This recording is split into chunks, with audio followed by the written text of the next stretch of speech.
This section deals with an important topic in GST, which is reverse charge mechanism.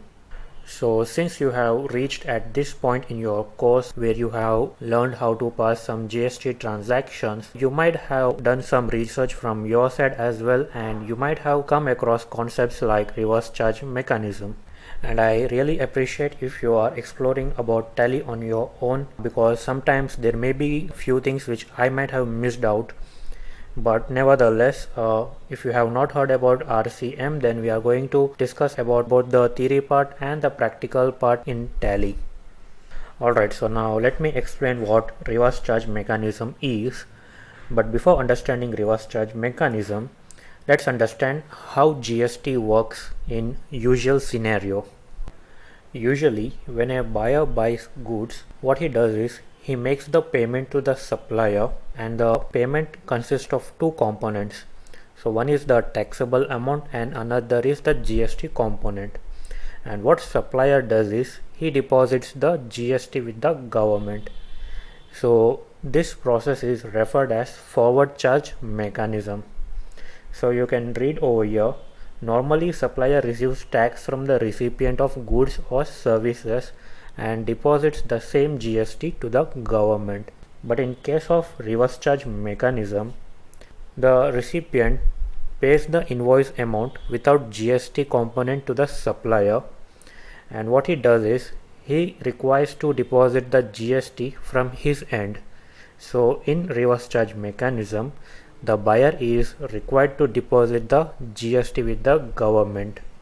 So far, the transactions that we learned in Tally were falling under forward charge mechanism.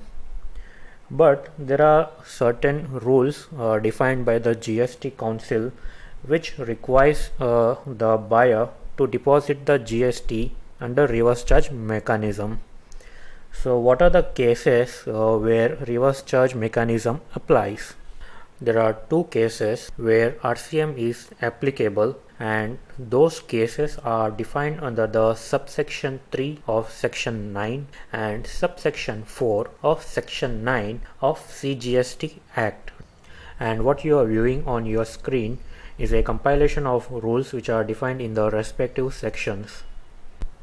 And let me now provide you with the overview of what each section contains. So the subsection 3 of section 9 tells that there are certain specific goods and services whose trade by default falls under RCM. So what are the items and services which falls under reverse charge mechanism? So the GST Council has specified a list of items, few of which are cashew nuts, BD wrappers and used vehicles, and alongside there are other items which falls under reverse charge mechanism. And if we talk about services, then services like transportation by goods transport agency GTA, or services from an advocate, and many other services which are listed by the council, trading of those goods and services falls under reverse charge mechanism. Now, irrespective of supplier is registered under GST or not, whenever you buy the specified goods or whenever you avail those specific services, then tax must be paid under reverse charge mechanism. And any kind of imports from other countries requires the buyer to pay GST under reverse charge. So these are the cases defined under subsection 3 of section 9 where reverse charge mechanism would apply. Now let's talk about subsection 4 of section 9 of CGST Act and its cases for reverse charge mechanism. So according to this section, reverse charge mechanism is applicable when you buy goods from an unregistered dealer, and the goods that you purchase, if it is notified by the government that on these goods reverse charge mechanism would apply, only then reverse charge mechanism would apply on that transaction. And not just the notified goods and services, the GST Council would also be specifying class of registered person who are liable to pay tax under reverse charge mechanism.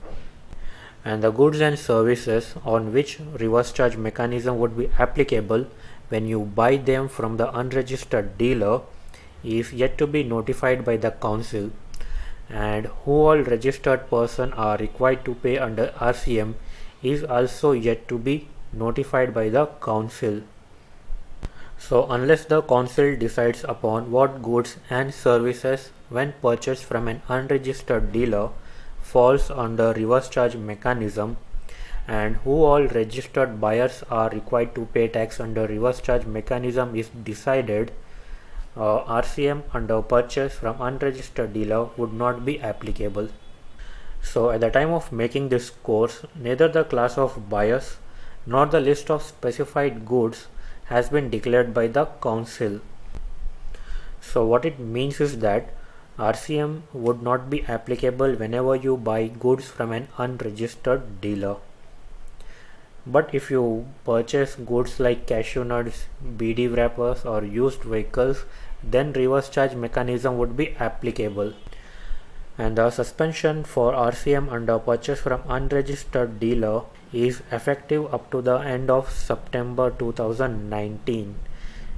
So I recommend you to keep a tab on changes with regard to reverse charge mechanism, and by the time you view this lecture there may be new changes defined by the council, and at the end of the day I would recommend you to take advice from your chartered accountant or a legal advisor, because most probably those are the people who would have first-hand information about changes in GST and various legal aspects regarding the GST.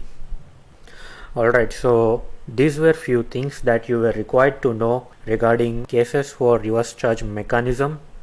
In the next video, we will look at the practical aspect with regard to reverse charge mechanism in Tally, where I will show you how to record an entry when you buy goods from an unregistered dealer, and I will also show you how to record entry for services like transportation by GTA, and transactions like transportation by a GTA are recurring transactions in your day-to-day business activity. Therefore, it is very necessary to know about passing entries related to GTA in Tally.